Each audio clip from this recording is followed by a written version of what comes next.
Here we go.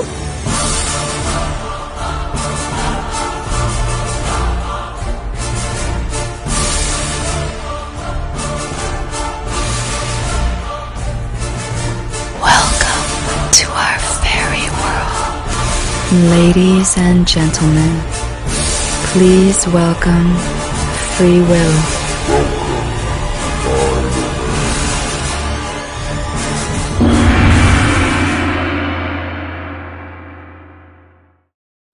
You gonna look fine, you're primed for dancing.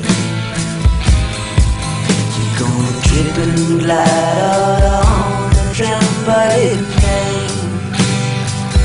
Your diamond hands will be stacked with roses, and wind and cars and people of the past. I'll call you thing just when the moon sings. Place your face in stone upon a star, and gripped in the arms of the changeless madman, we'll dance our lives away in the ballrooms of Mars. You talk about day, I'm talking about nighttime, when monsters call out the names of men. Bob Dylan knows, and I bet Alan Free did. There are things in night that are better not to behold. You dance with your lizard leather boots on, and pull the strings that change the faces of men. You diamond proud hag, you are got-a-gone gangster. John Lennon knows your name, and I've seen his.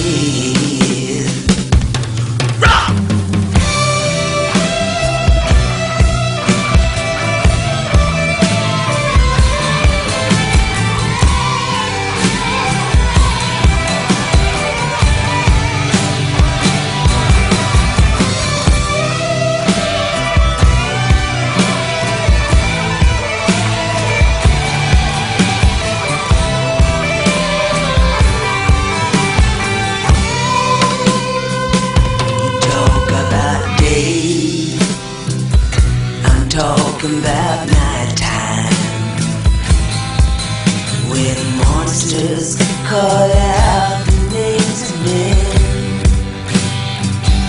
Bob Dylan knows, and I bet Alan Free did. There are things in night that are better not to behold. You dance with your lizard leather boots on, and pull the strings that change the faces of men. You diamond proud hag, you a got-a-gone gangster. John Lennon knows your name, and I've seen him.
Come with me if you want to live. No problemo. Take it easy. We're the good guys. What's the matter? You son of a bitch. You gonna help me or not? Do I know you? I doubt it. Who are you? One of us is in deep trouble. Why not? No deal.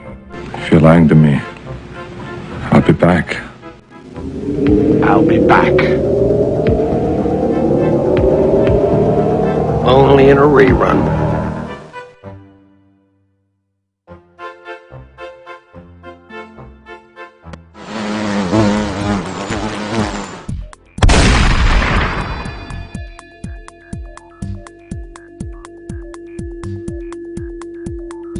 He's here. Hello? Do I know you? I doubt it. You gonna help me or not? I'm not like him. Who are you? Look, this is a serious breach of protocol, okay? I put in the papers, I crossed all my T's, and this is what I get? You gonna help me or not? Thanks for your advice. Relax. You've been erased.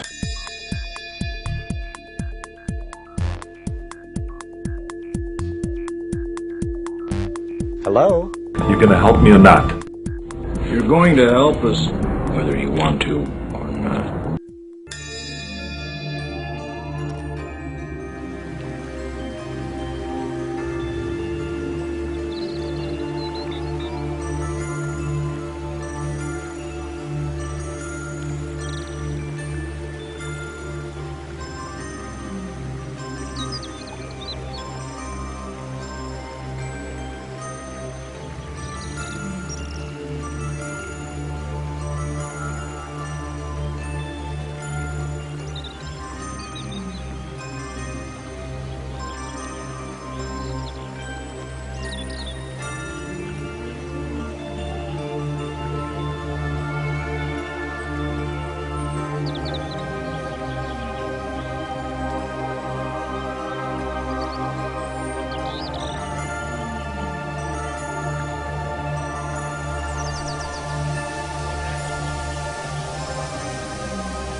This Friday on TNT, the world premiere of Morgan Freeman in The Narrator. Ever since I was a little boy, people have enjoyed the sound of my voice. And I figured you either get busy talking, or you get busy dying. The work is really quite easy. Why, even right now, I'm just sitting in a chair, sipping some tea and reading from a script. The wall is covered with something that resembles egg crates, except they're soft and spongy. Like a Twinkie. Like a Twinkie. Well, for the man that can narrate just about anything, you get nice and comfortable while I tell you about my drive today. As I passed the pile of snow, I thought to myself, Mr. Freeman, if you were a pile of snow, you'd be mighty cool. In a hole in the ground, there lived a hobbit. Not a nasty, dirty, wet hole, filled with the ends of worms and an oozy smell. Nor yet a dry, bare, sandy hole, with nothing in it to sit down on or to eat. It was a hobbit hole, and that means comfort. John Tanner was born in 1845, and he wanted to serve his country in the Civil War, but he was born without a nose.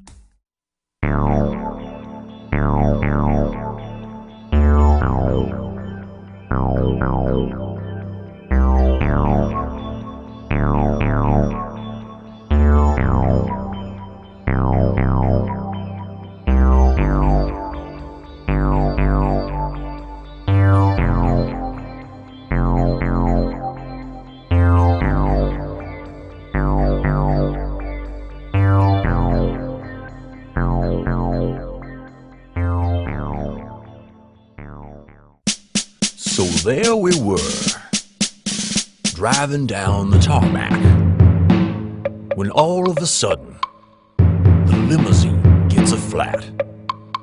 And I turn to my driver, and I ask him, how are we going to get to the jet plane when our limousine has a flat tire? So we call down to Pierre. And now, it's time for a very short book. The Princess and the Pea.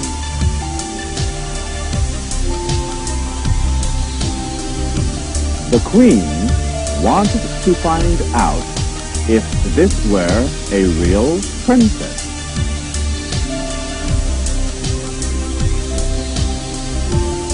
The Queen piled 20 mattresses on her bed.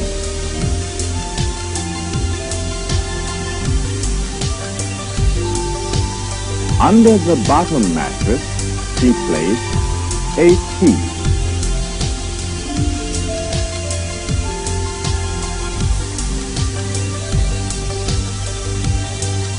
That night, the princess went to bed.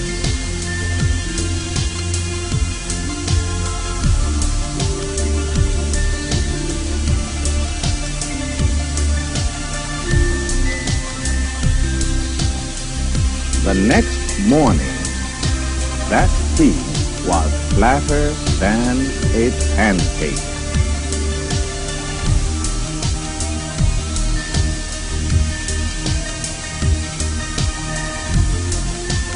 The end.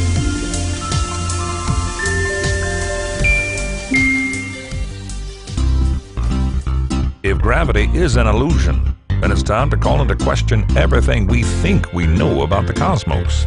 It's our only hope to understand the grand scheme of the universe. Now, there's a lot of heroin users in this world. I'm not actually one of them, I just really love it. Love being around it, don't actually like using it at all. It's kind of funny, it makes me more unique than the rest of them. And if you got a problem with that, well then I'll give you a good one too, huh? I hate you. I say that not out of anger, but simply as a fact. It's 67 degrees outside, and I hate you. God, that's awful! Francine, Courtney Cox played a chef on Friends. Your cooking is as bad as her acting. Stan, when someone starts out a sentence with, "What delivering pizzas has taught me," that's pretty much your cue to tune out. I love your religion. virgin birth, water into wine. It's like Harry Potter, but it causes genocide and bad folk music. Oh, Steve, you're...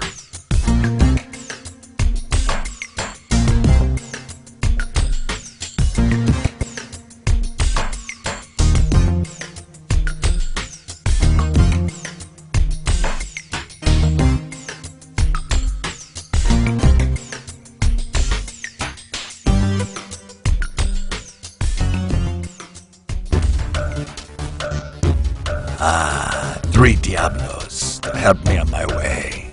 I was betrayed by my very best friend.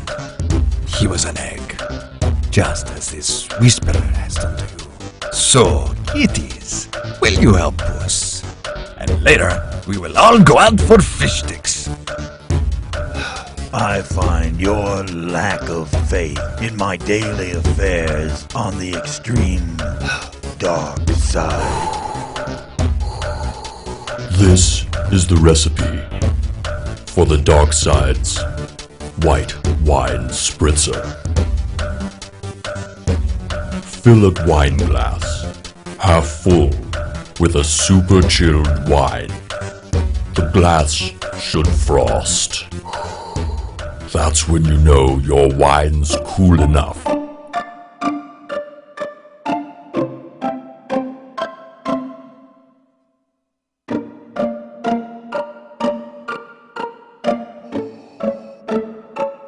If I found $1 million,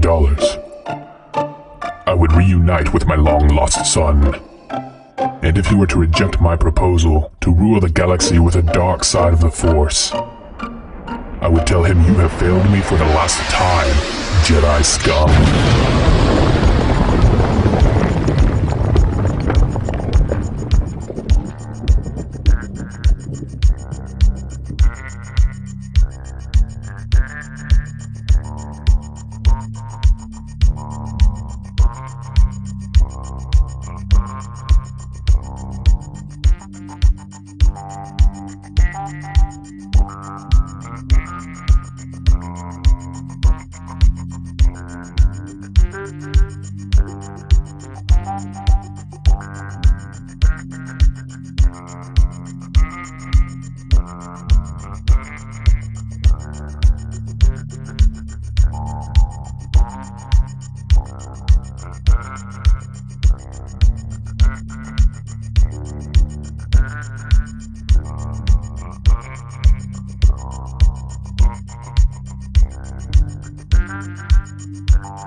This day has been terrible.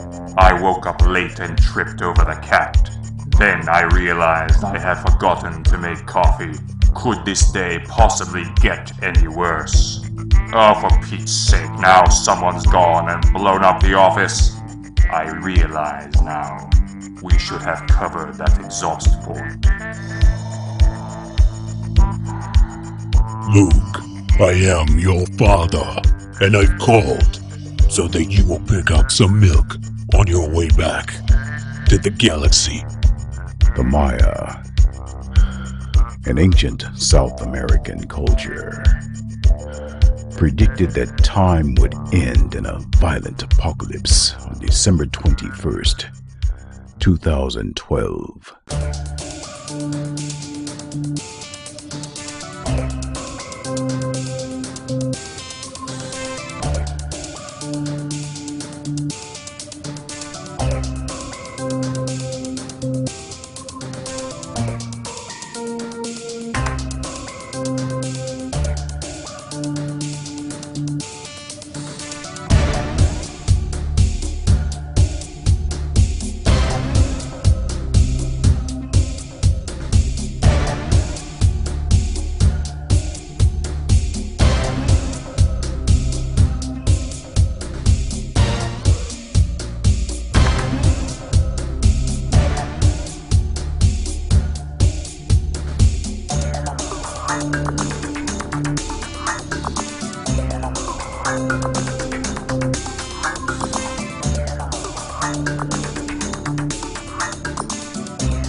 3/4 of the world's fish stocks are in distress and many fisheries could collapse by mid-century, reports the UN.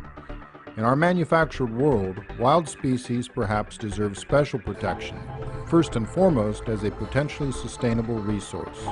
We're a hungry world, nearly 7 billion today, and peaking around 9 billion in a few decades. Access to quality protein is an ethical and developmental issue. Fish account for 20 to 30% of the total animal protein consumed in many poor sub-Saharan and Southeast Asian countries. Additionally, all nations are not equal maritime powers. Some can't enforce commercial laws in their territorial waters. While industrial fishing is economically cost-effective, industrial boats scour coastal waters, leaving little behind for the local people who depend on the seas. But fish stocks are the real losers. Undesirables, non-commercial species, and juveniles are unintentionally caught and dumped back dead. This bycatch is especially bad in the shrimp industry, where it routinely accounts for 80% of the haul. Can we reconfigure the fishing industry for greater food security and ecological sustainability? Will doing so meet the growing demand for protein? Conservation zones present a reliable solution, as does banning the trade in threatened species. Aquaculture is on the rise and also has promise, yet it introduces problems of breeding, disease, and pollution, and requires fish meal to fatten the farmed fish.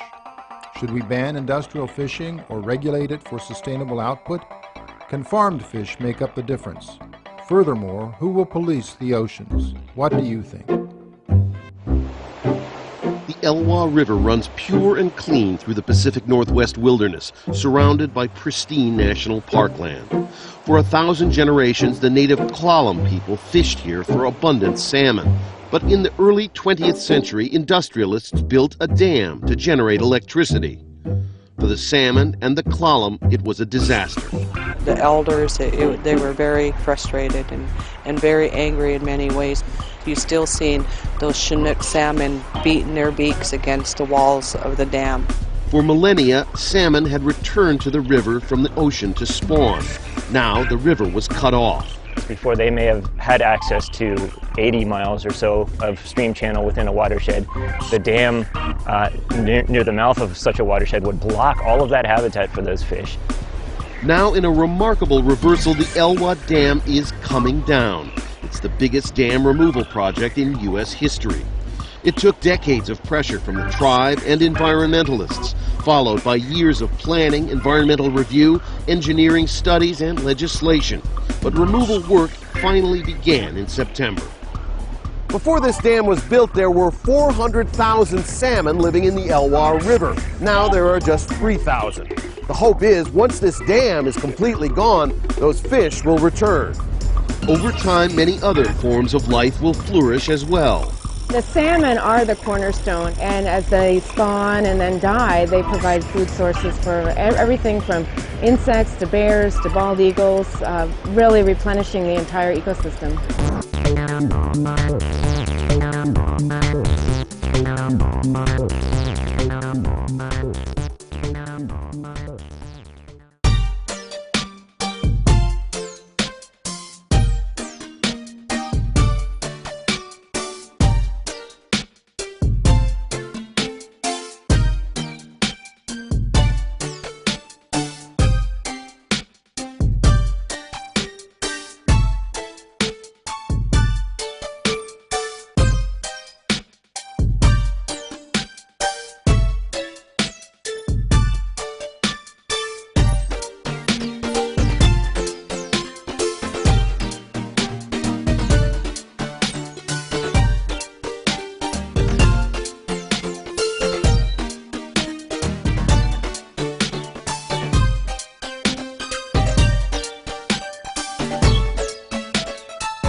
me or not? You can't say no.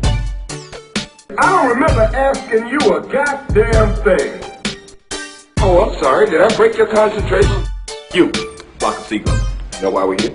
Do as I say, and you live. Thanks for your advice. You gonna help me or not? Why not?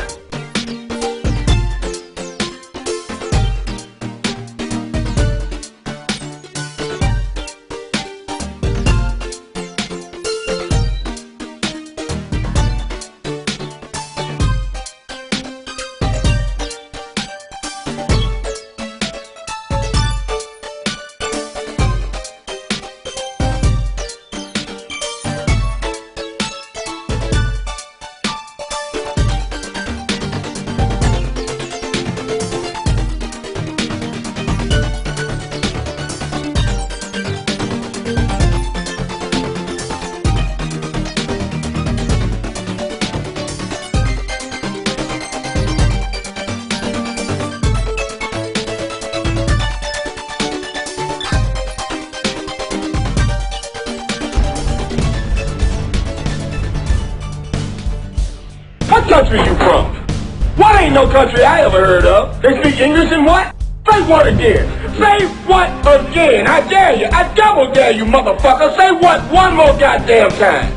It's my job to handle life and death situations on a daily basis. It's what I do, and I'm very good at it. You name it, I've done it. You gonna help me or not? Take it easy. We are the good guys. You know you miss it. You miss the action. You bored to tears. Never say no to a hostage taker. It's in the manual. Yo, man, you best back off. I'm getting a little pissed here. You gonna help me or not? I'm gonna email you some pictures, alright? He's the toughest son of a bitch I ever met. You gonna help me or not? Why not?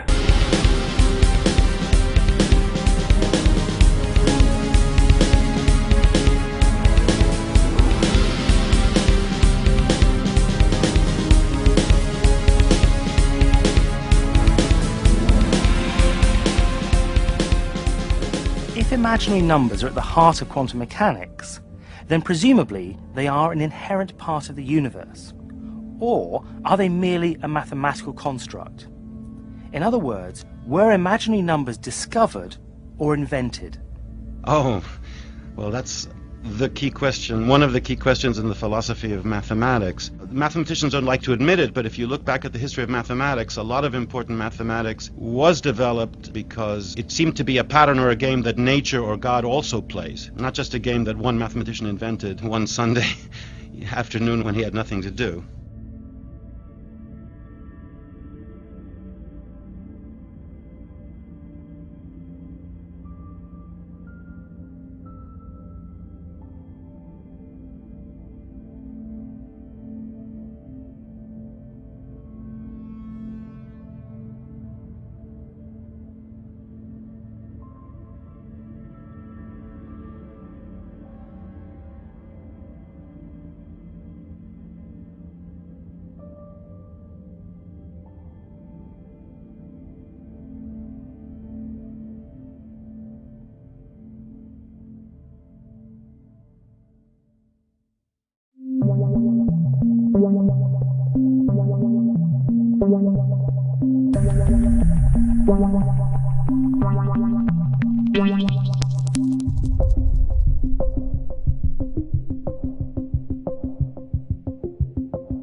If my answers frighten you, Vincent, then you should cease asking scary questions. Please, continue. Oh, you were finished. Oh, well, allow me to retort. How would you know that? Don't give me attitude, sir. Hold on to your butt. Does he look like a bitch? One of us has made a gross error. I'm proud of you. That's cool in the gang. You know, we don't want to fuck this shit up. You gonna help me or not? Why not? You give me a call, all right? Environment and pollution. Do you recycle? Yeah, I do. How about you? I only recycle glass. I recycle everything. I recycle glass, paper, and plastic. That's cool. I guess you care about the environment a lot. I do. I think people pollute way too much. I don't know a lot about pollution. Well, there are many different kinds of pollution. Oh, really? Like what? Yes, air pollution and light pollution are two of them.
Madam Speaker, I have a few questions for my colleagues.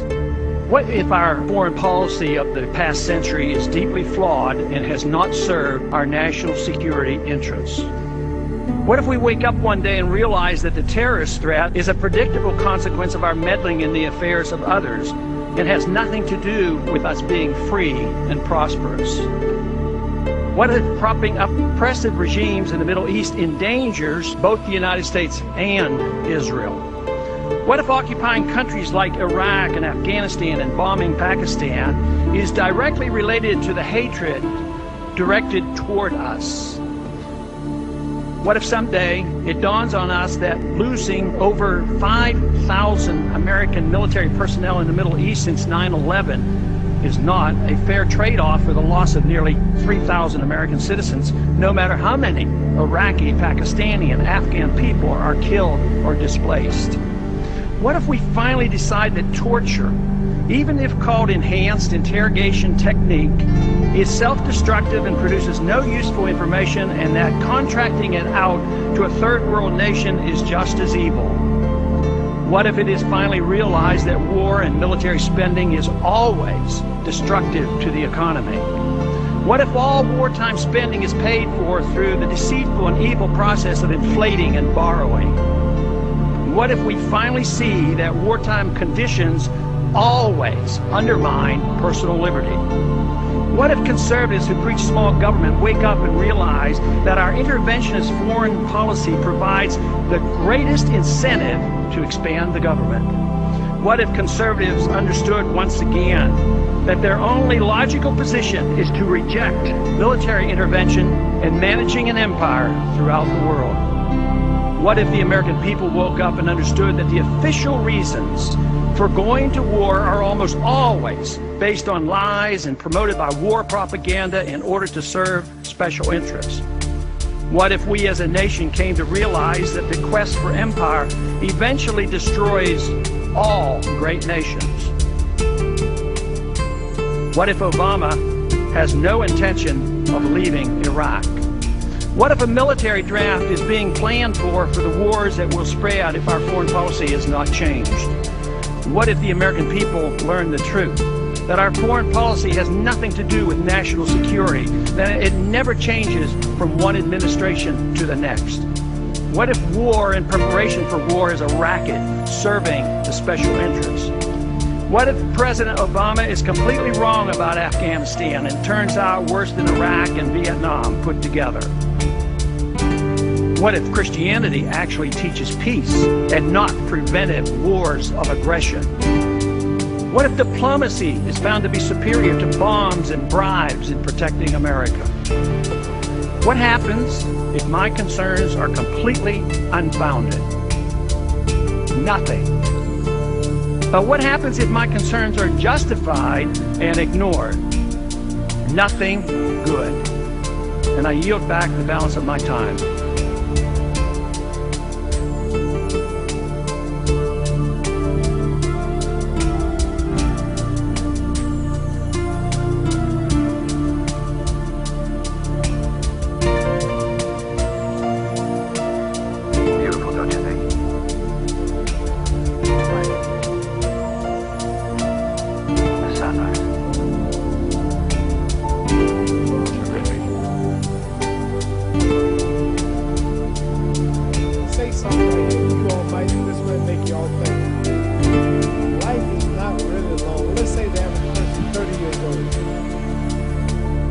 How much traveling have you done in 30 years?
Alrighty then. Doc,